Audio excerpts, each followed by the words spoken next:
నిర్వికల్పమగు ఆ పరబ్రహ్మమును గూర్చి వేదము చెప్పుచున్నది కదా. అందుచేత ఇక్కడ తదైక్షత అనేన జీవేన అను శృతి ప్రకారము తాను బహురూపములు పొందెదనని సంకల్పించుట చేత వివిధ బుద్బుదాది ఉపాధులయందు తానే సృష్టించిన ఈ రూపముల యందు తానే చిదాభాస రూపమున ప్రవేశించను. తానే చిత్స్వరూపం, తన కల్పన ఎందే తానే ఉన్నాడు. తెలిసింది కదమ్మా. పరమాత్మ యొక్క నిజస్వరూపము. పరమాత్మ అంటే ఎవరు నేనని భావించి భావనలకు అనుగుణంగా కల్పనలు చేసుకుంటూ తనకంటే తన భావనల యందు ఉన్న సమస్తము తన యందే తానే అయి ఉన్నాడో వాడు.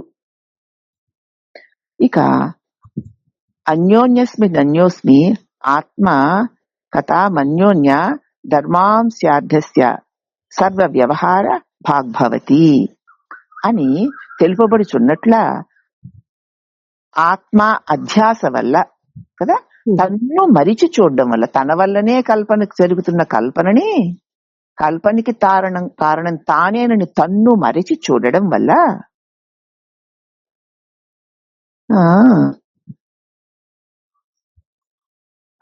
అని తెలుపబట్టి చేత ఆత్మ అధ్యాస వల్ల తనతో యథార్థముకు సంబంధము లేని బుద్ధి యందు ప్రతిబింబించిన వాడగుచు సర్వనాడుల యందు నఖశిఖ పర్యంతము వ్యాపించి మన శరీరంలో పరమాత్మ యొక్క స్వరూపాన్ని చెప్తున్నారమ్మా.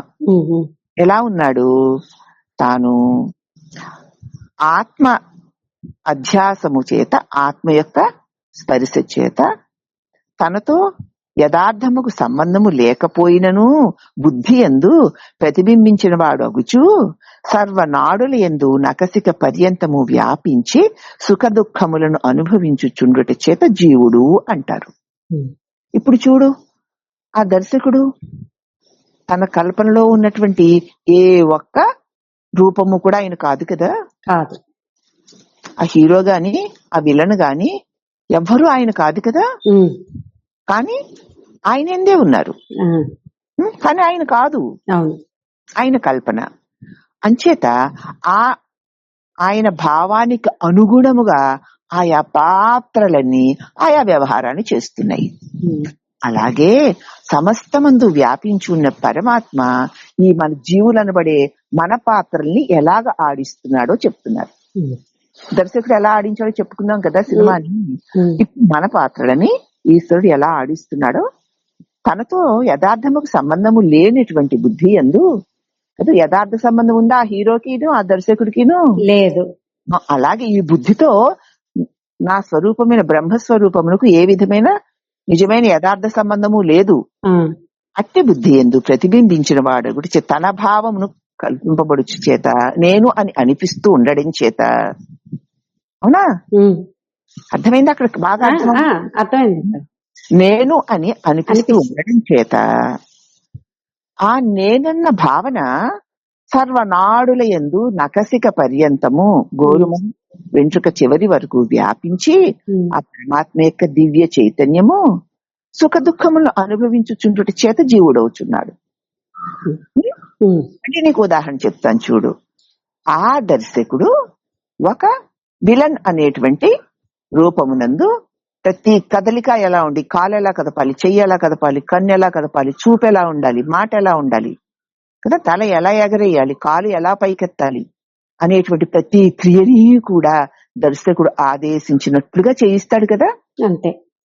అలాగే ఇక్కడ ఈ పరమాత్మ మరి బుద్ధి యందు ప్రతిబింబించి నేను అనేటువంటి భావమును కలిగించి సర్వనాడుల యందు పరమాత్మ చైతన్యమే వ్యాపించి సుఖ దుఃఖములను అనుభవించుచుండుట చేత జీవుడు అంటున్నారు.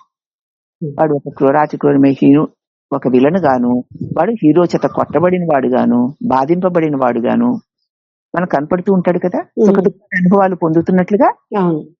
అలాగే ఈ జీవులు కూడా ఆయన కల్పనలోనే ఉండి నేనన్న భావన చేత ఆయన ఆ భావానికి అనుగుణమైనటువంటి జీవ వ్యవహారములో జరిగేటువంటి సుఖ దుఃఖాల అనుభవం పొందుచున్నారు. జీవభావన ఎలా కలిగింది అంటే పరమాత్మ ఈ నామరూపాలతో ఈ బుద్ధితో ఏ సంబంధము లేకపోయినను ఆ పరమాత్మ యొక్క శక్తి చేత ఈ జీవుడు అనబడేవాడి ఆ బుద్ధి యందు నకసిక పర్యంతము ఆ పరమాత్మ యొక్క శక్తి వ్యాపించి సుఖ దుఃఖాది అనుభవమును అనుభవించుచున్నవాడవుటి చేత జీవుడు అనబడుతున్నాడు. అక్కడ దర్శకుడు గారు ఆయన శరీరం ముందు ఏ ఏ కదలికలు ఉండాలని అనుకున్నారో ఆయా కదలికల వ్యవహారం చేశాడు కాబట్టి వాడు విలన్ అనబడ్డాడు, వీడు హీరో అనబడ్డాడు. ఇలాగునని ఈ జీవుడు పరమాత్మ ఈ బుద్ధితో ఏ విధమైనటువంటి సంబంధము లేకపోయినను ఆ పరమాత్మ ప్రకాశము ఆ బుద్ధి యందు పడుట చేత అతడు ఆ శరీరము నిండా నకసిక పర్యంతము వ్యాపించి అంటే అతని భావానికి అనుగుణంగా వ్యాపించి వ్యవహరించి సుఖ దుఃఖముల అనుభవమును అనుభవించుట చేత జీవుడు అంటున్నారు. అట్టి అది వట్టి భ్రాంతి చేత వికారము లేని తాను బుద్ధి వికారములను తన యందు ఆరోపించుకొని నిజముగా తనకు సంబంధము లేని జీవత్వ సుఖ దుఃఖములను రాగద్వేషములను వగైరా ద్వంద్వములను లోనైన వాని వలె కనపడుచున్నాడు. మనం ఆ విలన్కి నిజంగా ఏమైనా ఆ హీరో మీద ద్వేషమా? లేదు. ఆ హీరోకి ఈ విలన్ మీద ద్వేషమా? లేదు. మరొకరి మీద రాగమా? లేవు. లేదు. ఆ దర్శకుడు ఎలాగ ఆదేశిస్తే అలాగా వ్యవహారాలు చేస్తున్నారే గాని నిజానికి వారు అవేవి కారు. అలాగే ఈ జీవరాశి అంతా కూడా పరమాత్మ యొక్క చైతన్య స్పర్శలో రకరకాల వ్యవహారాలు చేస్తూ ఉన్నారే తప్ప వారికి స్వయంగా ఏ ప్రత్యేకత లేదు, ఏ వ్యవహారం చేసే శక్తి లేదు. దర్శకుడి ఆదేశ ప్రకారం నటులందరూ నటిస్తూ ఉన్నట్లు వ్యవహరిస్తూ ఉన్నట్లు ఇగో ఈ సమస్త జీవరాశి పరమాత్మ యొక్క దివ్య చైతన్యమునందు తానే అన్నిటి నిండా ఉన్నాడు గనక ఆ భావాలకి అనుగుణంగా ఆ వ్యవహారాలు జరుగుతున్నాయంతే, జరుగుతున్నట్టు కనపడుతున్నాయంతే. నిజానికి తనకి సంబంధం లేని జీవిత్వ సుఖ దుఃఖములు రాగద్వేషములు వగైరా ద్వంద్వములకు లోనైన వాని వలె కనపడుచున్నాడు. మరి సినిమాలో చూస్తున్నంతసేపు మరి హీరో అనుభూతిని పొందిన వాళ్ళలాగే కనపడతాడు కదా. వాడు ఎంత బాగా అనుభూతులు పొందినట్లుగా కనపడుతుంటాడు అంత బాగా సినిమాని మనం ఎంజాయ్ చేస్తాం. అలాగే మనం కూడా ఇవన్నీ మనం నేనే నాదే అనుకొని నిజంగా హీరో అవి నేనే నాదే అనుకుంటే ఎంత హాస్యాస్పదంగా ఉంటుందో, మనం కూడా ఇవన్నీ నేనే నావే అనుకుంటే అంత హాస్యాస్పదంగా ఉంటుంది. దర్శకుని ఆదేశానుసారము నటింపబడుతున్నదే తప్ప అక్కడ సినిమాలో దృశ్యం సత్యం కానట్లు పరమాత్మని ఆదేశానుసారము వ్యవహరింపబడుతుంది తప్ప ఇక్కడ ఎవరికి నేనన్న ప్రత్యేక వ్యక్తిత్వం గాని ప్రత్యేక వ్యవహారం గాని నాదన్న వస్తువు గాని లేనే లేదు. పరమాత్మే అంతా పరమాత్ముడై ఉన్నాడు అన్న భావన ఎప్పుడు ఎవరికైతే కలగలేదో అంతవరకు వాడు ద్వంద్వములకు లోనైన వాడి వలె ఉంటాడు. ఇది మన నిజస్వరూపము, మన అసత్య స్వరూపము రెండు తెలిసే కదమ్మా. ఇక మూడవది అధ్యారోపాపవాద అభ్యాం నిష్ప్రపంచం ప్రపంచతే అంటే ఏమిటనమాట? అధ్యారోపము ఆరోపింపబడింది. రజ్జు యందు భ్రాంతి చేత కల్పింపబడిన సర్పము తాడులో భ్రాంతి వల్ల కదా పాము కనపడినట్లు సుప్తి యందు భ్రాంతి చేత అధ్యాసింపబడినటువంటి రజితము ముచ్చపు చిప్ప యందు కనిపింపబడుతున్నట్టు వెండి ఎవ్వరు తెలిసిన వారు సత్యమని ఎలాగ నమ్మరో, అలా కనపడుతుందంటే అది వెండి కాదు, అలా కనపడుతున్నది అది పాము కాదు అని ఎవరు తెలుసుకొని ఉంటారో అదే రీతిన ఉన్నది పరమాత్మేనో ఆయన యందు ఈ నామరూపాత్మకమైన సర్వ జగత్తు అధ్యసింపబడింది, ఆరోపించి చూడబడుతోంది. అనగా ఉన్నది పరమాత్మ అయితే అజ్ఞాన కార్యం ద్వారా జగత్తు జీవుడు ఈ స్థావర జంగములైన నానా రకాల రూపములు గోచరించుచున్నవి. ఈశ్వరుడే అలా అనేక నామరూపాలతో ఉన్నాడు అని తెలియడం లేదు మనకి. దీనికి ఇదే ఇలా ఉంది అని మనకి అనిపిస్తుంది. మరి నాకు నాకు నేనే ఉన్నానని కదా నా వ్యవహారం అంతాను. అదే కదా నా బంధానికి కారణం, అంతే, నా రాగద్వేషానికి కారణం. కానీ ఈ బోధ చేత కాదు, ఒక మహాశక్తి ఈ దేహమందు అణువణువులోనూ ఉండి ఈ ఆ కార్యాలన్నీ కారణం అవుతుంది. అది ఏమి చేయించట్లేదు, కారణం అవుతుంది. అందుచేత ఈ కాళ్ళు చేతులు, కళ్ళు ముక్కు, ఈ మనసు, ఈ బుద్ధి, ఇవన్నీ ఆయా వాసనలకి, భావనలకు అనుగుణంగా వ్యవహరిస్తున్నాయి అంతే. అతడే సత్యం, ఇదంతా ఊరికే అలా జరుగుతోందంతే అని ఎవడైతే తెలుసుకుంటాడో, అధ్యసింపబడింది అనగా ఉన్నది ఆ పరమాత్మే అయితే మాయాకార్యంలో ఈ జగత్తు, జీవుడు స్థావర జంగములుగా గోచరిస్తున్నది అని ఏనాడైతే అధిష్టాన రజ్జు తెలివి చేత ఆరోపిత సర్పం మాయమైపోతుందో, ఎక్కడ పోతుంది? ఉంటే కదా.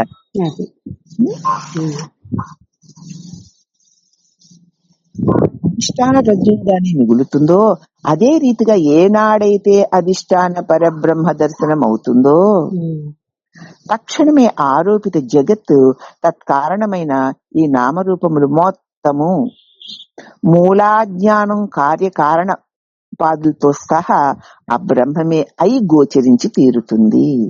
అదే ఇది. ఈ నగ రూపంలో ఉన్నది బంగారమే, అల రూపంలో ఉన్నది నీరే, పాము రూపంలో తోచింది తాడే అని తెలుస్తున్నట్లు నానా రకాల రూపాలతో ఉన్నటువంటి ఈ సమస్తమును పరబ్రహ్మమే ఒక భావన వల్ల ఇలా తోస్తోంది కదా. భావన అంటే అనుకోవడం, అనుకోవడం వల్ల అలా తోస్తోందే తప్ప అనుకోకపోతే ఈ తోచేదేది లేదు. అనుకోకపోయినా తానైన బ్రహ్మము నిర్మలంగా, నిశ్చలంగా, ఆనందంగా అలాగే ఉంది అని ఎప్పుడైతే మనం తెలుసుకోగలుగుతామో అప్పుడు తక్షణమే ఈ ఆరోపిత జగత్తు తత్కారణమైనటువంటి నామరూపాలు మొత్తము ఆ బ్రహ్మమే. బ్రహ్మమే అంటే నేనే. ఇప్పుడు బ్రహ్మం అంటే ఎవరో కాదు. నీకు భ్రమ తొలగింది కదమ్మా. భ్రమ తొలగినప్పుడు ఏమైంది? బ్రహ్మమే. కల్పించింది ఎవరు? నువ్వు. ఈ జగత్తుని కల్పించింది బ్రహ్మం అన్నాము. ఇప్పుడు ఈ జగత్తుని కల్పించుకుంటుంది నువ్వే. కాబట్టి నువ్వే బ్రహ్మానివి. నువ్వు కల్పించుకోలేదనుకో, ఈశ్వర కల్పన కూడా లేదు కదా. లేదు, ఈశ్వరుడే లేడు. ఇదే కదా మరి. బ్రహ్మానివేనా నువ్వు? నేను బ్రహ్మము. నువ్వు బ్రహ్మానివి కదా. తక్షణమే ఆరోపిత జగత్తంతా కూడా ఏది ఏది నా చేత తెలియబడుతోందో లో ఎప్పుడెప్పుడు ఎక్కడెక్కడ ఎలా ఎలా తెలియబడుతోందో అది అంతా నాలోనే, నాకే, నా భావానికి అనుగుణంగా నాకే తెలియబడుతూ భావన ఉన్నంతసేపు సత్యం అనిపిస్తూ భావన పోయాక లేకుండా పోతుంది. కాబట్టి అది ఉన్నా నేనే, లేకున్నా నేనే. నేనే ఉన్నాను, ఆ ఉన్నది నేనే అనేటువంటి సత్య జ్ఞానం ఎప్పుడైతే కలుగుతుందో ఇక జగత్ భ్రమ, జీవ భ్రమ తొలగిపోయి బ్రహ్మస్వరూప అనుభవము కలుగుతుంది అని ఇంకా వివరిస్తారమ్మా. ఆ వివరించిన దాన్ని మళ్ళీ మనం రేపు చెప్పుకుందాం తల్లి. అది దీన్ని మళ్ళీ మళ్ళీ మననం చెయ్యండి. ఈ మననం వల్ల మాత్రమే మళ్ళీ మళ్ళీ చెప్పబడేది మీకు చక్కగా అర్థం అవుతుంది. ఇంతకు ముందే దీని గురించి అనేకంగా చెప్పుకున్నాం. ఎన్నిసార్లు చెప్పినా కూడా, ఎన్నిసార్లు విన్నా కూడా అయితే చాలా ఇంట్రెస్టింగ్ గాను ఉంటుంది, చాలా అద్భుతంగాను ఉంటుంది.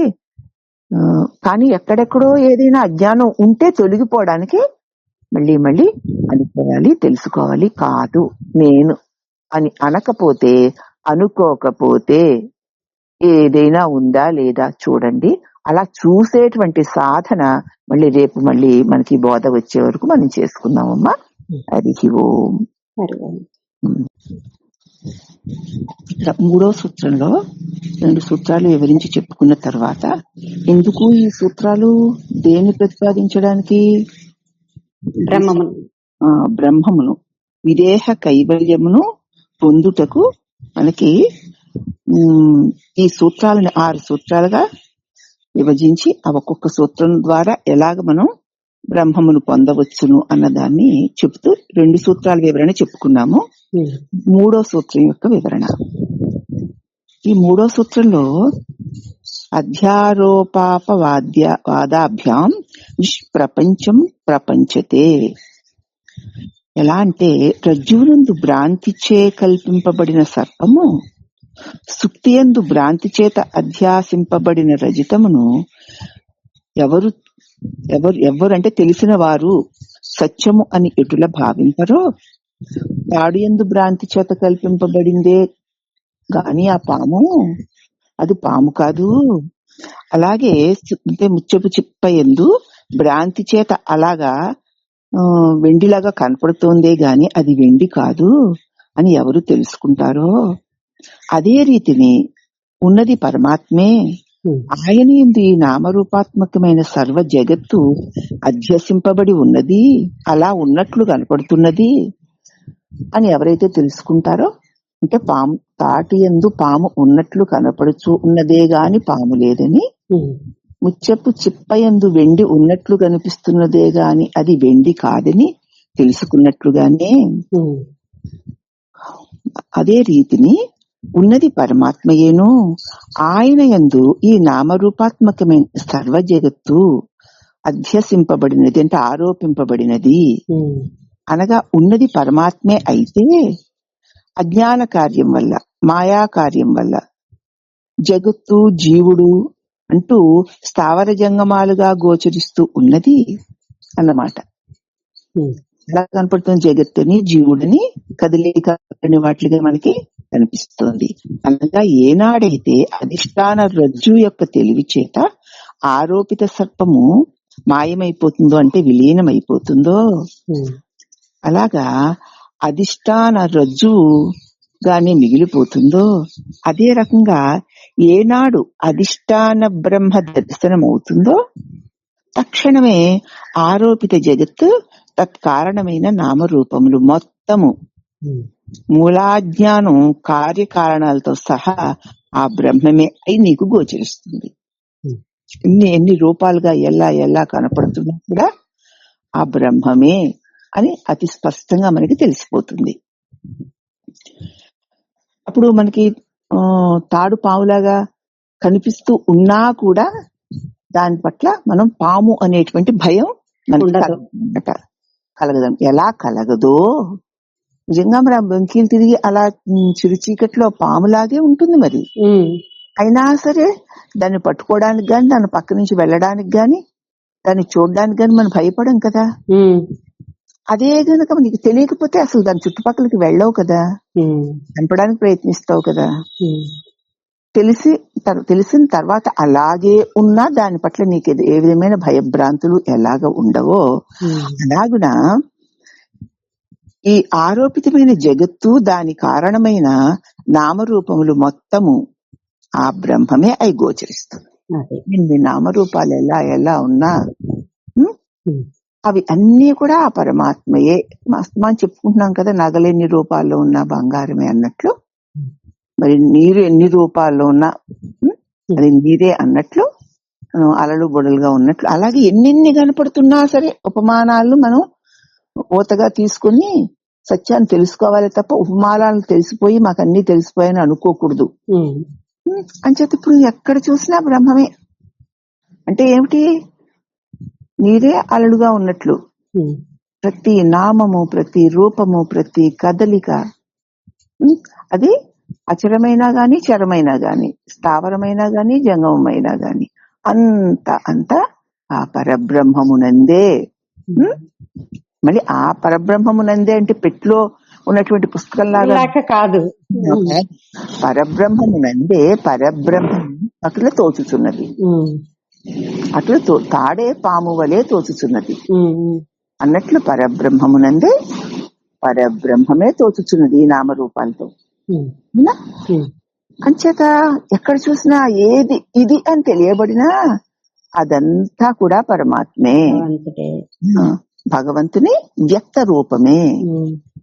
భగవంతుడే, భగవంతుడిలోనే భగవంతుడే అయి ఉంది అని మనకి తెలియాలి. అంటే తాడు సర్పము అన్న చోట ఒక్క వస్తువుని గురించినటువంటి వివరణే అక్కడుంది. తాడొక్కటే. అవును.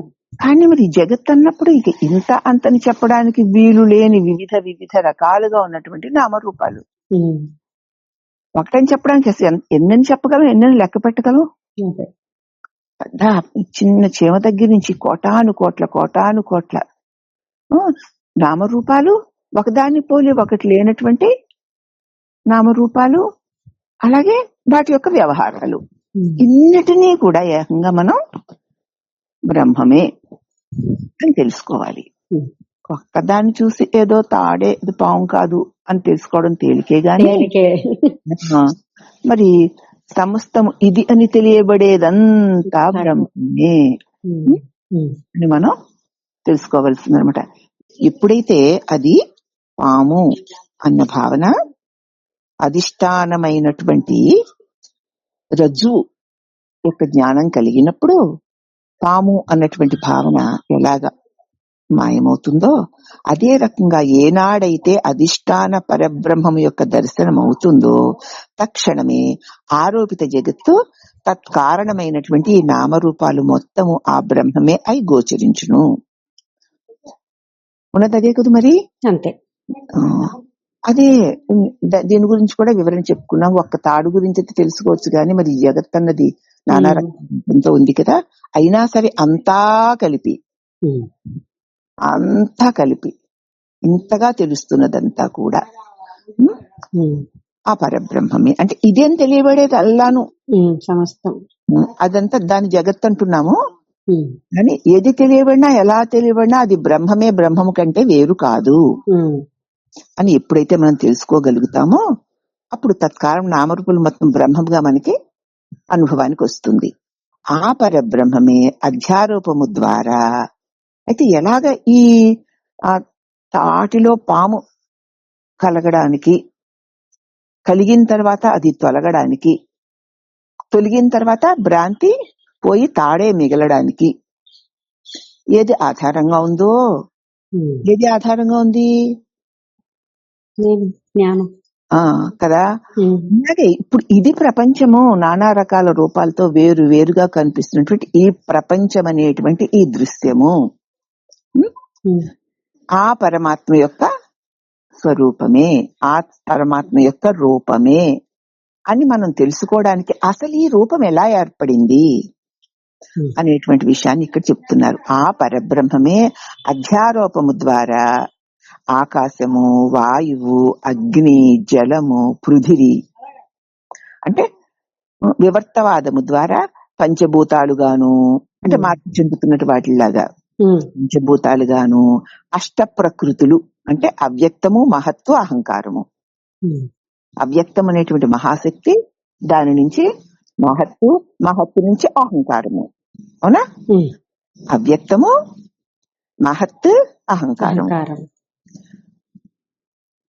అనునవి కలిగినట్లు తోచుచున్నది.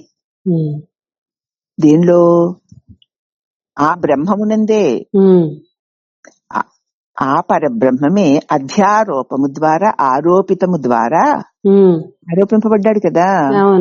ఎలా ఉన్నాడు? ఆ పంచభూతాలు 5ను, తర్వాత అవ్యక్తం అనే మహాశక్తిను, మహత్ అనే ప్రకాశమును, దానిలో అహంకారం అనేటువంటి ఒక భావనను మనకు తోస్తుంది. అనగా సత్యములో ఇవి అన్నియును ఆ పరబ్రహ్మమునందు కల్పనా మాత్రమే. నిజానికి ఆ పరబ్రహ్మమునందు ఇవి అన్నియును ఆయన భావనలే, ఆయన కల్పనలే. ఆయనే కల్పించుకున్నాడు, ఆయనే నేనని భావించుకున్నాడు, అనేక అనేక కల్పనలు కల్పించుకున్నాడు. కల్పనా మాత్రంగా ఆయన యందే, ఆయనే, ఆయనకే కల్పనా మాత్రంగా ఉన్నాయి. అనగా లేని ప్రపంచము ఉన్నట్లు కనపడుతోంది. అక్కడ నిజంగా ఆ పరబ్రహ్మమునందు ఏ ప్రపంచము లేదు ఉమ్, అనుకున్నాడు. అలా అలా ఉన్నట్టుగా కనిపిస్తూ వచ్చింది. ఉమ్, దృశ్యం తన్నస్యతి, కనబడినది అంతా ఇంద్రజాల నగరంలాగా నశిస్తుంది. ఉమ్. ఎప్పుడైతే ఆ దృశ్యం మీద నీ ధ్యాస లేదో ఆ దృశ్యం నశించిపోయింది. ఆ, మరి దృశ్యం అన్నదంతా నశించేదే కదా, అంతే.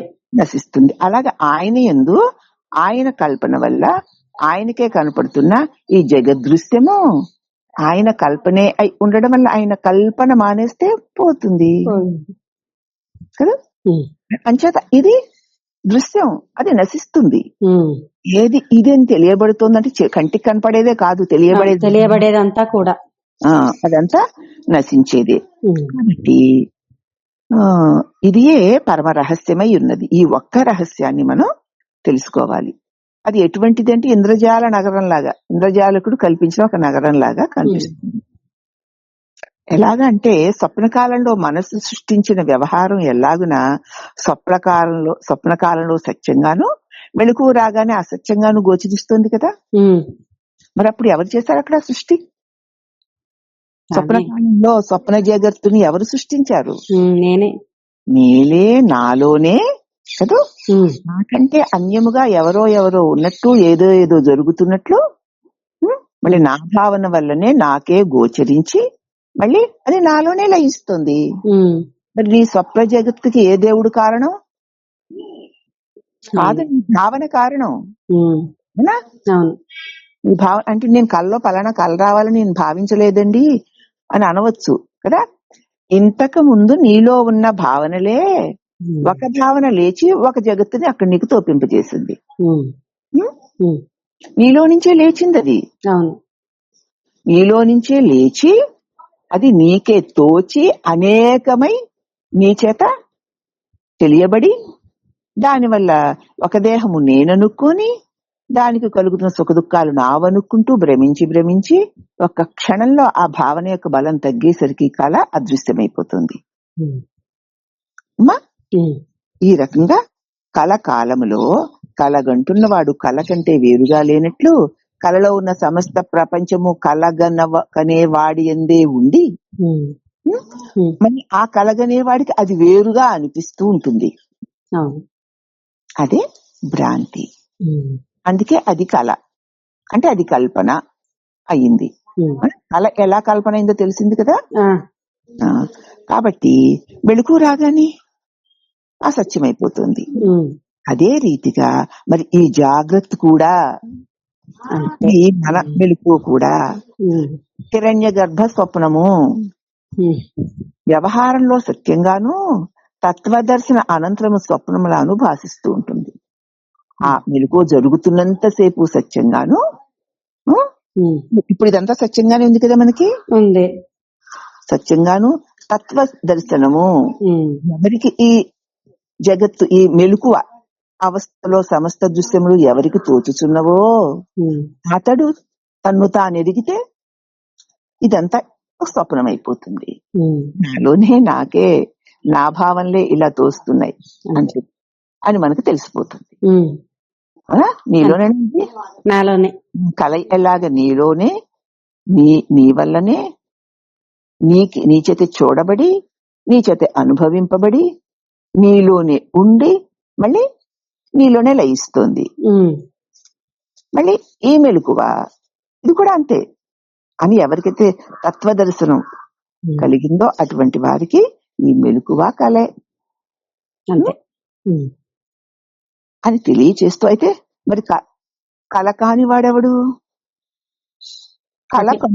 కళను కంటున్నవాడు. వాడు అదే వాటిని ఎరుగుతున్నవాడు. కళని కనడము అంటే చూడడం. ఉమ్.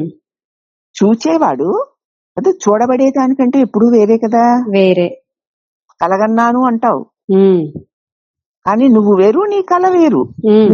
నువ్వు చూసిన దృశ్యాలు వేరుగా ఉన్నాయి. ఉమ్. అవునా? అవును. కలగంటున్నాడు అంటే కల్పనలని సత్యాలు అనుకోవడం. ఉమ్. తన కల్పనలే మళ్ళీ నువ్వు, అదే కళ, అదే అజ్ఞానం. ఎవరికి కళ అంటే నాకు. కల వచ్చి వెళ్ళింది, మెలకు వచ్చి వెళ్ళింది, నిద్ర వచ్చి వెళ్ళింది, గాని నేను వచ్చి వెళ్ళలేదు కదా. కాబట్టి నేను సత్యం. నా ఎందే అవి అలా అలా నాలోనే నా ఎందే అవన్నీ అలా అలా కాసేపు కాసేపు కనిపించి తొలగిపోయేటువంటి దృశ్యాలు అని తెలుసుకోవడమే తత్వదర్శనం. ఆ తత్వదర్శనం తర్వాత ఇంకేముంది? కళ వచ్చినా, మెలకు వచ్చినా వాటి పట్ల ఏ విధమైనటువంటి, ఏ ప్రత్యేకమైనటువంటి రాగద్వేషాది సుఖ దుఃఖాది భావాలు లేకుండా నిర్వికారంగా ఉండగలుగుతాడు ఈ సత్యం తెలుసుకున్నప్పుడు. తనయన్నే మరి అదంతా నేను నువ్వే తిట్టుకోవాలి. ఇంకా అంతే, తిట్టుకుంటే తిట్టుకున్నావులే, నష్టమేముంది? ఎవరో వేరే వాళ్ళు తిడితే బాధ, గాని నిన్ను నువ్వే తిట్టుకుంటే బాధే ఉంది? ఉండదు. అది సంగతి.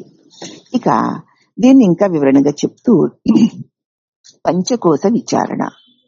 స్థూలదేహము అన్నమయ కోశమని, దాని లోపల ప్రాణమయ కోశమని, దాని లోపల మనోమయ కోశమని, దాని లోపల విజ్ఞానమయ కోశమని, దాని లోపల ఆనందమయ కోశమని 5 కోశములు గలవు. కోశములు అంటే తొడుగులు. ఒకదాని తర్వాత ఒకటి క్రమక్రమంగా లోపలి వైపు ఉన్నటువంటి ఇట్టి పంచకోశ స్వరూపమునే గుహ అని అంటారు. ఒకదాని తర్వాత అన్నమయ కోశంలో ప్రాణమయ కోశం, ప్రాణమయ కోశంలో మనోమయ కోశం, మనోమయ కోశంలో విజ్ఞానమయ కోశం, విజ్ఞానమయ కోశంలో ఆనందమయ కోశం. ఇలాగన 5 ఆవరణలు కదా. సో కూడి ఉన్నటువంటి దానిని ఆ స్వరూపమునే గుహ అంటారు. అంటే ఆ గుహలో ఉందన్నమాట ఇది. అన్నమయ కోసం ఎలా వచ్చింది? తల్లిదండ్రుల చేత భుజింపబడిన అన్నము వల్ల పుట్టి, అన్నము చేత పెరిగి అన్న వికారమై, పుట్టుటకు పూర్వము నశించిన తదుపరి లేకపోవుట చేత అది శాశ్వతమైన ఆత్మ కాదు. పుట్టక ముందు లేదు, పుట్టి ఉన్నప్పుడు వికార మార్పులు చెందుతూ ఉంది, తర్వాత నశించిన తర్వాత ఉండదు. కాబట్టి అది శాశ్వతమైనది. ఆత్మ అంటే శాశ్వతమైంది కదా. మరి శాశ్వతమైన ఆత్మ కాదు. ఆత్మ మరి త్రికాలాబాధ్యుడు కదా. కాలముల చేత తొలగింపబడడు కదా.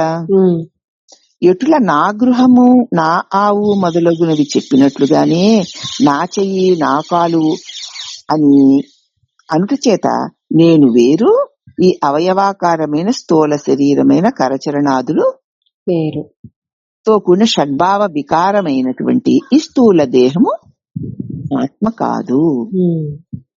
ఇక ఈ ఆత్మ దేహ వ్యతిరిక్తమై అన్యోన్య అధ్యాస చేత, అనగా దేహ ధర్మాలు ఆత్మయందు తోచుట చేత దేహము పోవుచుండగా నేను పోతున్నాను అని భ్రమ చెందుతున్నాడు. తాను శాశ్వతమైన తాను ఈ దేహముతో ఉండడం చేత దేహమే నేననుకున్న అజ్ఞాన భావము వల్ల, అధ్యాస కదా, అధ్యాస భావన వల్ల దేహము, దాని ధర్మమైనటువంటి దేహము నశిస్తూ ఉండగా నేను పోతున్నాను అని భ్రమ చెందుతున్నాడు. నేనికి ఎప్పుడూ చావు లేదు. అజో నిత్యం శాశ్వతోయం పురాణం అనినట్ల ఆ నేను అనబడే ఆత్మ ఎప్పుడూ ఉండువాడే. అతడు నిత్యశుద్ధ బుద్ధముక్త స్వరూపుడై ఉన్నాడు. నిరంజనుడు, నిష్క్రియుడు, నిత్యుడు, నిర్వికారుడు, అవ్యయుడు అని తెలుసుకొనుట చేత పోవునది శరీరమే గాని తాను కానని తెలుసుకొనుట చేత తాను శరీర పుట్టు చావులకు సాక్షినే గాని, తెలుసుకొనుచున్నవాడనే గాని, బోధలో గోత్రాలు, రూపాలు, కులాలు వగైరాలు అన్నీ కూడా అన్నమయ కోశ ధర్మాలే గాని తాను ధర్మరహితుడనని తెలుసుకొనవలెను. ధర్మాలన్నీ ఆ అన్నమయ కోశానివి, స్థూల శరీరానివి. షడ్భావ వికారాలు కూడా దానివే తప్ప నావి కాదు అని తెలుసుకొనవలసి ఉన్నది. ఇప్పుడు ఇంతకీ ఏమిటనమాట? ఈ స్థూల శరీరం అన్నమయ కోసమైన స్థూల శరీరము నేను కాదు అని ఖచ్చితంగా ఈ వివరణ వల్ల తెలిసింది కదూ. ఇక ప్రాణమయ కోసము పంచ ప్రాణాలును పంచ కర్మేంద్రియాలును దేహమునందు ఆపాద మస్తకమునంతటిను వ్యాపించి ధ్యాన రూపమున దేహమునకు బలమునిచ్చుచు సకల ఇంద్రియాలని ప్రేరేపిస్తూ చలనక్రియా స్వరూపమై ఉన్నది ప్రాణమయ కోశం. ఈ స్థూల శరీరంలో, జడమైన స్థూల శరీరంలో పంచ ప్రాణాలు, పంచ కర్మేంద్రియాలుతో ఉండి దేహంలో శిరస్సు మొదలు ఇక గోరు వరకు వ్యాపించి, ధ్యానము అంటే వ్యాపించి ఉన్నటువంటి రూపముతో దేహానికి బలాన్ని ఇస్తూ సకల ఇంద్రియాలని ప్రేరేపిస్తూ కదిలిస్తోంది. ఎలాగా? ఆ ఒత్తిడి చేత, వాయువు చేరిక వల్ల ఆ ఇంద్రియముల యందు ఆ ఒత్తిడి కలుగుతుండడం చేత అవి కదులుతున్నాయి. ఆ బుడగలోకి గాలి నింపినప్పుడు పడి ఉన్న బుడగ ఎగిరినట్లు ప్రేరేపిస్తూ చలనక్రియా స్వరూపమైనది ప్రాణమయ కోశము అని చెప్పబడుతుంది. అయితే మరి ఆత్మ అధ్యాస చేత జడమైన తాను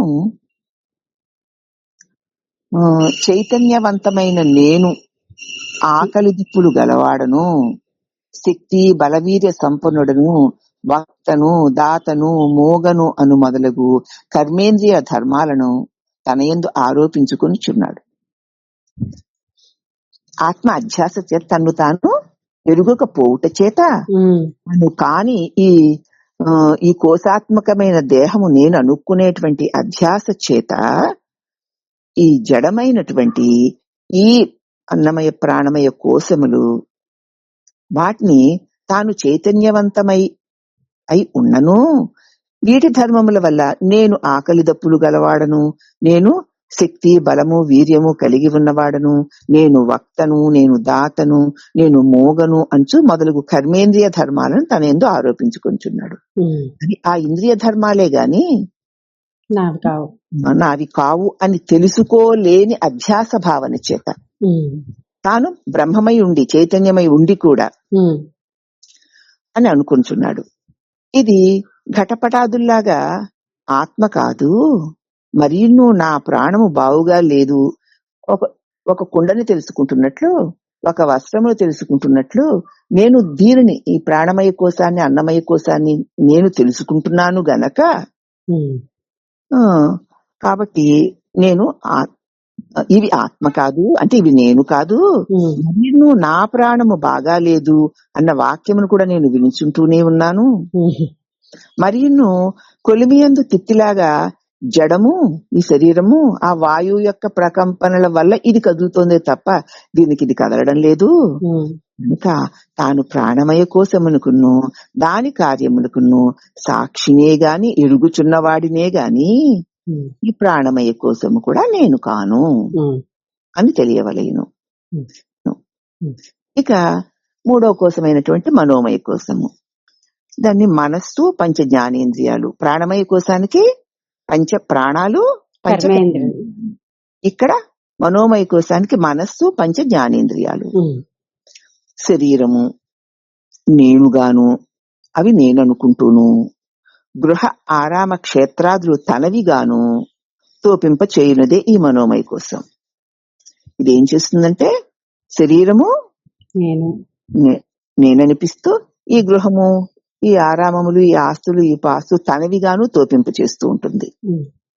కామ క్రోధ లోభ మోహ సుఖ దుఃఖ సంకల్ప వికల్పాత్మకమై ఉండిది. దీని లక్షణం ఏమిటంటే కామక్రోధాలు, లోభమోహాలు, సుఖ దుఃఖాలు, సంకల్ప వికల్పాలును మనోమయ కోశం యొక్క లక్షణం. అలాగే బంధ మోక్షములు, చపలత్వ స్వభావము కలిగినది మనస్సు, అట్టి దీనిని మనోమయ కోశము అని చెప్తున్నారు. ఇది ఇటువంటి లక్షణాలు ఏవి మనకి తెలియబడుతున్నను అవి మనస్సు యొక్క మనోమయ కోశ లక్షణములుగా గుర్తించని కారణంగా అవి నావే అని మనం అనుకుంటున్నాం, భ్రాంతి చెందుతున్నాం. అవి దీని లక్షణాలు. కాబట్టి ఇక్కడ అన్నమయ కోశ లక్షణాలు, ఆ లక్షణాలకు విలక్షణమై ఆ కోశ లక్షణాలు తెలుసుకునే నేను. ప్రాణమయ కోశ లక్షణాలు, ఆ కోశ లక్షణాలకు విలక్షణమై దానిని తెలుసుకునే నేను. ఇప్పుడు మనోమయ కోశ లక్షణాలు, ఆ మనోమయ కోశ లక్షణాలకు విలక్షణమై ఆ మనోమయ కోశ వికారమును తెలుసుకునేటువంటి నేను. అది కాదు కదూ, కాదు. పై రెండు ఎట్లా తాను కాదు, ఇది కూడా తాను కాదు. కాబట్టి ఇదే మనోమయ కోశము. ఇది కామ క్రోధాది వికారములు కలిగి చపల స్వభావము కలిగి ఉన్నది. అని నీకే కదా తెలుస్తుంది. అవును. మన ఏవ మనుష్యాణం కారణం బంధమోక్షయో. మనోమయ కోశమునకు ఆత్మకు అన్యోన్య అధ్యాస ద్వారా ఏర్పడిన తాదాత్మ్యము చేత గాని మనస్సుకు తాను అనుకొనుట ద్వారా మనస్సు దాని ధర్మములుతో చేయుట చేత తాను సుఖినని తాను దుఃఖినని భ్రమిస్తున్నాడు. ఏమిటనమాట ఇక్కడ మనోమయ కోశమునకు ఆత్మకు అంటే నేను నాకును అన్యోన్య అధ్యాస నా యందు అది ప్రకాశిస్తూ ఉండడం చేత నా ప్రకాశము దానితో చేరడం చేత అది ఈ వ్యవహారాలన్నీ చేయగలుగుతున్నాను. నేను నా స్వరూపాన్ని ఎరుగని కారణంగా ఆ వ్యవహారములన్నీ నావే, నేనే చేస్తున్నాను, నేనే అనుభవిస్తున్నాను అని అనుకుంటున్నాను. అన్యోన్య అధ్యాస దానితో చేరి దాని లక్షణాలు నా మీద వేసుకొని నేను దాని లక్షణాలు నావిగా నేను భావిస్తున్నాను. అప్పుడు దాని ధర్మములతో చేయుట చేత తాను సుఖినని తాను దుఃఖినని భ్రమపడుతున్నాడు. మరి కరణత్వ శక్తి గలది మనోమయ కోసం. పరప్రేరేపణ చేత వ్యవహారము చేయుట చేత ఇది కూడా జడము కాదు, దానికదే ఈ వ్యవహారాలు చెయ్యలేనిదే. పరప్రేరేపణ అంటే దానికదే అది ఆ జ్ఞానేంద్రియాలతో కర్మేంద్రియాలతో తనలో ఉన్నటువంటి షడ్భావ వికారాలతో కూడినటువంటి, అలాగే రాగద్వేషాది చాంచల్యాలతో కూడినటువంటి దాని లక్షణమైన వ్యవహారములన్నీ కూడా అది చేయగలుగుతోందంటే దానికదే చెయ్యలేనిది పరప్రేరణ చేత. పరప్రేరణ అంటే నేను నా దివ్య చైతన్య స్పర్శ చేత మాత్రమే ఈ వ్యవహారములు చేయుట చేత నేను అనేటువంటి చైతన్య స్పర్శ లేకపోయిన క్షణంలోనే అది నిర్జీవమై పడి ఉండుట చేత ఇది జడమేను, ఇది ఆత్మ కాదు. అవునా? ఇప్పుడు మనస్సు కూడా ఎంత శక్తి కలదో చూడు. మనసు మోగదే గాని భాస ఉన్నది దానికి ఉంది దానిలో. అది జడం, మోగదంటే జడం, కానీ అది మాట్లాడగలుగుతుంది. ఎలాగా? జడమైంది ఎలా మాట్లాడుతుంది అంటే మాట్లాడగలిగే శక్తి దాని స్వంతం కాదనమాట. అది ఎరువు తెచ్చుకున్నటువంటి శక్తితో మాట్లాడగలుగుతూ వ్యవహారాలు చేయగలుగుతూ తానే స్వయముగా అన్ని చేస్తున్నానని భ్రమించుటే మనసు యొక్క లక్షణం. అవునా? అందుచేత అది పరప్రేరణ చేత మాత్రమే వ్యవహారం చేయుట చేత ఇది కూడా జడమే. ఇదే స్వయంగా తనకు తానే ఉండగలిగి ఉన్నానని ఎరుగగలిగినటువంటి ప్రకాశ స్వరూపమైన ఆత్మ కాదు. ఇక విజ్ఞానమయ కోసం ఇది బుద్ధి అంటారు. బుద్ధి పంచ జ్ఞానేంద్రియాలు సుషుప్తి కాలంలో లయిస్తాయి. అవునా? జాగ్రత్త అవస్థ యందు చైతన్య ప్రతిబింబంతో కూడి నఖ శిఖ పర్యంతము వ్యాపించుతూ ఉంటుంది. మెలకువలో ఈ బుద్ధి పంచ జ్ఞానేంద్రియాలు కలిసి సుషుప్తిలో ఉండవు, కానీ మెలకువలో ఏం చేస్తుందంటే చైతన్య ప్రతిబింబముతో కూడి పరమాత్మ యొక్క ప్రకాశము అంటే నేను అనేటువంటి దివ్య చైతన్య ప్రకాశము ఈ బుద్ధి అనేటువంటి అంతఃకరణ మీద ప్రతిఫలించుట చేత అద్దమునందు ప్రతిబింబము తోచినట్లు ఈ బుద్ధి యందు నేను అనేటువంటి ఒక స్పృహ, ఒక భావన తోస్తుంది. ఆ బుద్ధి యందు తోసేసరికి ఆ బుద్ధి నేను తనకి తానే ఉండగలిగిన వాడని, అట్టి తాను ఈ స్థూల శరీరమునందు గోరు మొదలు శిరస్సు వరకు వ్యాపించి ఉన్నది నేనేనని, నేను స్వయంగానే ఉన్నానని అనిపిస్తూ ఉంటుంది. పైగా కర్తృత్వ ధర్మములు ఆత్మయందు అధ్యసించి ఆత్మధర్మములైన సచ్చిదానందములు బుద్ధి యందు చిదాభాస స్వరూపములై తోచుచున్నవి. పైగా కర్తృత్వ ధర్మాలు ఎవరివి? ఆ విజ్ఞానమయ కోశానివి. నేను చేస్తున్నాను, నేను చెప్తున్నాను, నేను అంటున్నాను, నేను వింటున్నాను అనేటువంటి లక్షణాలన్నీ కూడా దేని విజ్ఞానమయ కోశానివి, బుద్ధి ధర్మాలు. కానీ ఆ బుద్ధికి ఆయా క్రియాకలాపాలు చేయడానికి కావలసిన దివ్య శక్తి ఆ బుద్ధికి కాదు. అది నేను అనేటువంటి చిన్మయ స్వరూపపు ప్రకాశపు ప్రతిబింబము. ప్రతిబింబం అంటే అద్దములో నేను రెండైనట్లు కనపడుతుంది. అలాగే పరమాత్మ ప్రకాశం అంతఃకరణ యందు ప్రతిఫలించడం చేత ఆ బుద్ధికి నేను అనేటువంటి ఒక భావన కలుగుతుంది.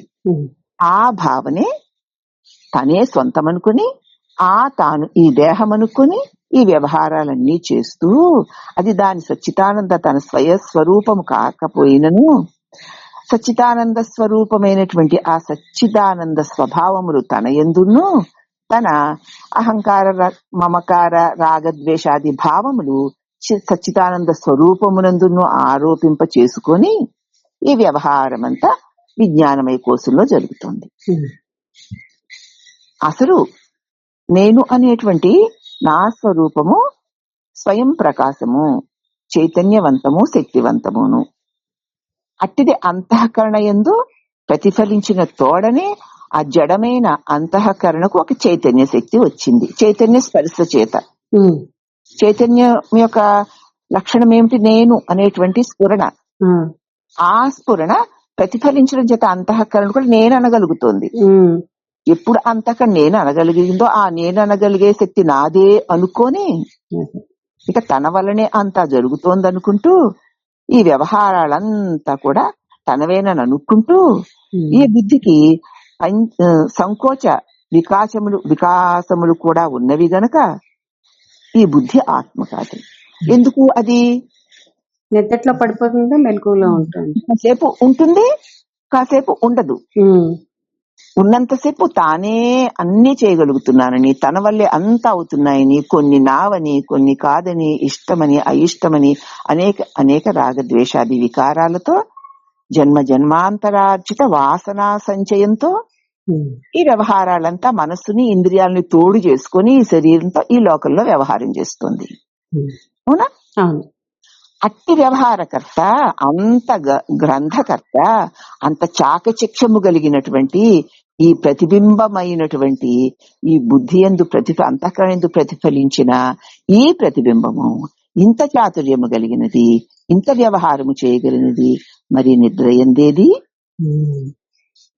ఏవి దాని వ్యవహారాలు, ఏవి దాని అహంకారాలు, ఏవి దానికి ఉపకరణములైనటువంటి మనోబుద్ధులు, అలాగే మనసు, దాని సంకల్పాలు, ఇంద్రియాలు, ఈ కరచరణాది అవయవాలు, వాటి వ్యవహారాలన్నీ ఏమయ్యాయి? నిద్రయందు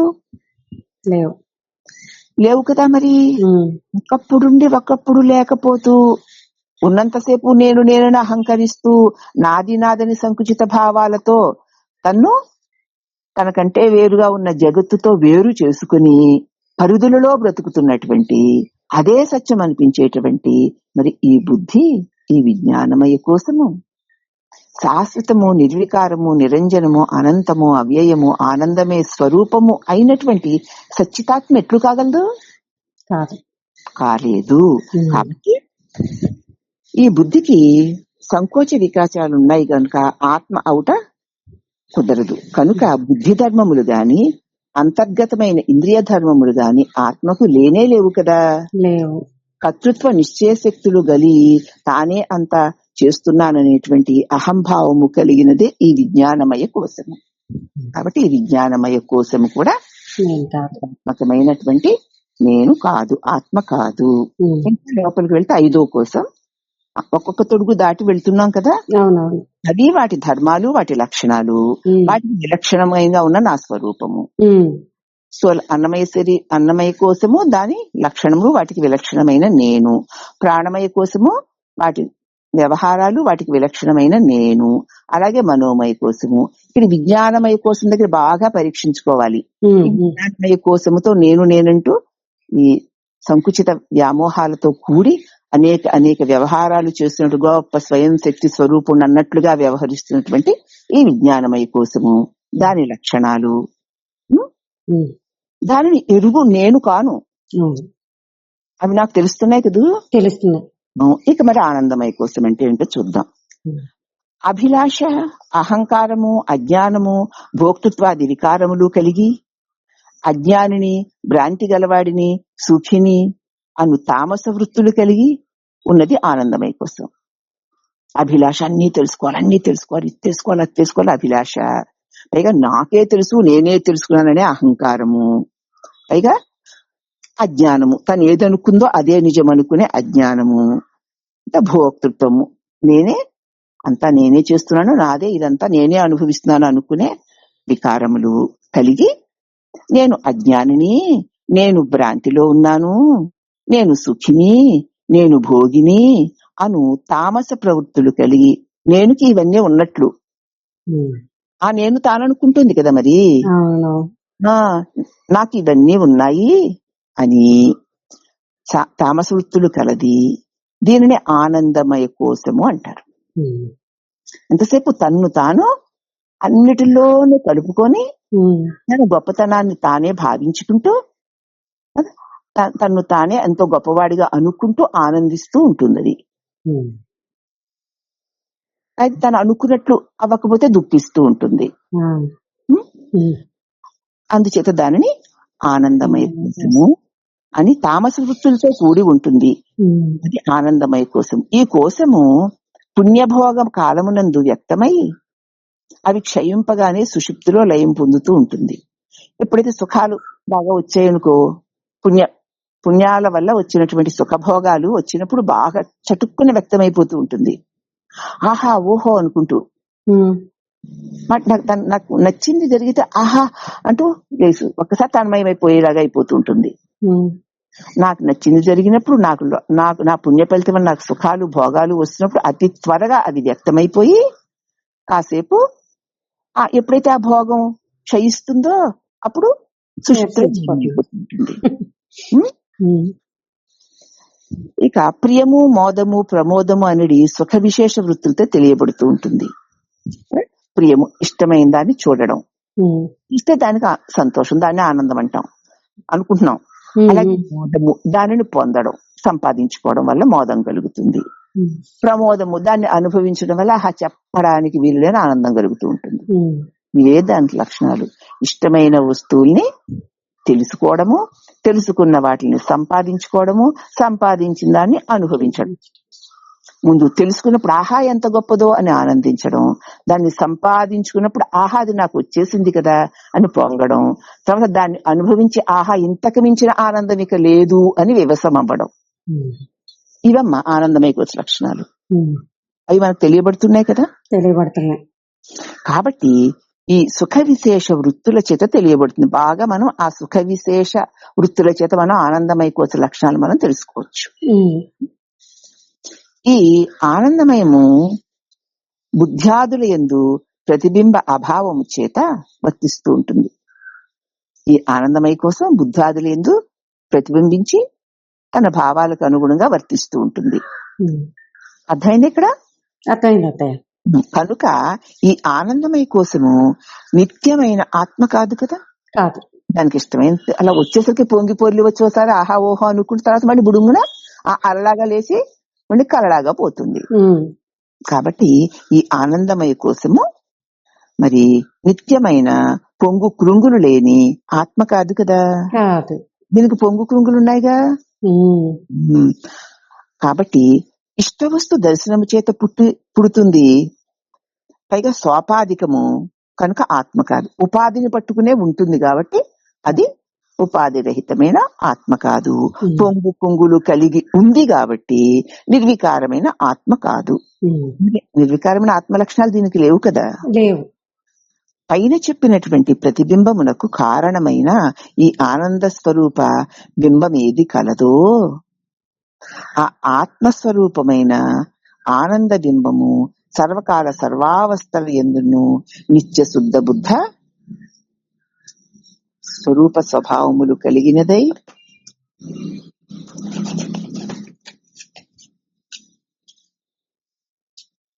నిష్కళంకమై, నిష్క్రియమై, నిర్గుణమై, నిర్వికార పరిపూర్ణమైనటువంటి చైతన్యము ఏదైతే ఉన్నదో అది ఏ ఆత్మ, అది ఏ సాక్షి. ఈ 5 కోశాలు వాటి వాటి లక్షణాలు, వాటి వాటి ధర్మాలు, వాటి వాటి వికారాలు, వీటన్నిటినీ వాటి యందు ఉంటూనే వాటినన్నిటినీ తెలుసుకోగలిగినటువంటి చిన్మయ స్వరూపమైన ఆత్మస్వరూపమైనటువంటి నేను. అవునా? అట్టి నేను ఆ పంచకోశములు కాదు, వాటి వికారములు కాదు అంటే ఆత్మ. వాటికి విలక్షణమై వాటినన్నిటినీ ఎరుగుచూ వాటి వికారములు లేనటువంటి అట్టి ఆత్మస్వరూపము నిత్య శుద్ధ బుద్ధ ముక్త నిష్కళ నిష్క్రియ నిర్గుణ నిర్వికార పరిపూర్ణ చైతన్యము. అదే ఆత్మ. అదే వీటినన్నిటినీ ఎరుగు సాక్షి. పై పంచకోశములను నేతి నీతి నేతి అన్నట్టు కాదు కాదని ఈ లక్షణాలు ఆత్మకి లేవు, ఇది ఆత్మ లక్షణాలు కాదు అంటూ ప్రతి కోశము దాని లక్షణాలు దాని వ్యవహారాలు దానికంటే వేరుగా ఉండి విలక్షణమై వాటిని ఎరుగునటువంటి ఆత్మస్వరూప లక్షణాలని ప్రతి కోశమునందు పరిశీలించి చూసుకొని ఇవి నిర్వికల్పమైన నిరాకారమైన నిర్గుణమైన సచ్చిదానందమైన ఆత్మస్వరూపము కాదు అని, ఇవేవి కావు అని విచారణ చేసి ఆ విచారణ ద్వారా కాని వాటినన్నిటినీ నిషేధింపగా మిగిలిన శూన్యాన్ని ఇంకేం మిగులుతుంది? ఆ శూన్యాన్ని అనుభవించుచున్నవాడు ఎవడైతే ఉన్నాడో తీసేస్తాం, అవేవి కాదు నేను కాదు. అప్పుడు ఏది మిగిలిందో ఆ ఏమీ లేని శూన్యాన్ని ఎవడైతే నింపుచున్నాడో అనుభవిస్తున్నాడో వాడే ఆత్మ, వాడే సాక్షి, అనుభవ రూపమే అయి ఉన్నాడు. అక్కడ అనుభవమే కదా, తన అనుభవానికి ఇక ఏ పరికరాలు అవసరం లేదు, ఏ కోశాలు అవసరం లేదు, ఏ దృశ్యాలు అవసరం లేదు. లేకుండానే ఏది లేకపోయినా తాను ఉన్నటువంటి తన నిజస్వరూప అనుభవ స్థితి ఏదైతే ఉందో అదిగో వాడే ఆత్మ, వాడే సాక్షి. అనుభవ రూపమే అయి ఉండుట చేత ఆత్మ సాక్షి, బోధ, అనుభవము, ఎరుక, అపరోక్షము, స్వయం ప్రకాశము, స్వస్వరూపము, ప్రత్యేగాత్మ, త్వం, ఇవి అన్ని ఒక్కటే. అదే ఇన్ని పేర్లు, అనుభవమే అవి. దాన్ని ఆ అనుభవాన్ని తెలియజేయడానికి ఇన్ని పేర్లు. దాన్ని ఆత్మని, సాక్షని, బోధ అంటే ప్రకాశము జ్ఞానమని, అనుభవమని, ఎరుక అని, తెలివి అని, వీటిలన్నిటికంటే వేరే ఉన్నదని, అలాగే స్వయం తనకి తానే ప్రకాశిస్తూ తన కోసం దేని మీద ఆధారపడకుండా ఉందని, అది స్వస్వరూపమై ఉందని, అదే ప్రత్యేగాత్మై, అదే త్వం నీవై, అదే అహం నేనై ఉన్నదని ఎన్ని రకాలుగా చెప్పినా అవన్నీ ఒక్కటే. తమేవ భాంత మనుభాతి సర్వం, తమేవ భాంత మనుభాతి సర్వం, తాను ప్రకాశిస్తూ సర్వమును ప్రకాశించు చేయుచున్నది అని కదా దాని అర్థం. అప్రాయం పురుష స్వయం జ్యోతిర్భవతి అనినట్ల ఆత్మ స్వయం ప్రకాశమును మరియు సర్వము ఆత్మ వల్లనే ప్రకాశింపచేయబడుట చేత ప్రకాశింపబడుచున్నవి. కావున నేను ఈ జీవుడను కాను, నేను ఈ దేహమును కాను, నేను ఈ జీవుడను కాను, నేను వీటినన్నిటికి సాక్షిని, వీటినన్నిటినీ ఎరుగు తెలివిని అని అనుసంధానము. ఆ అనుసంధానమే అహం బ్రహ్మాస్మి అనే మహావాక్య బోధ చేత భావన చేస్తే చాలా ప్రయోజనం పొందగలుగుతాము. ఇవన్నీ నా చేత తెలియబడుచున్నవి. అట్టి నేను స్వయం ప్రకాశమై అన్నిటినీ ప్రకాశింపచేయు పరమ ప్రకాశమునై ఉన్నాను. అట్టి నా ప్రకాశం లేకపోతే మిగతా దేనికి ప్రకాశమే లేదు.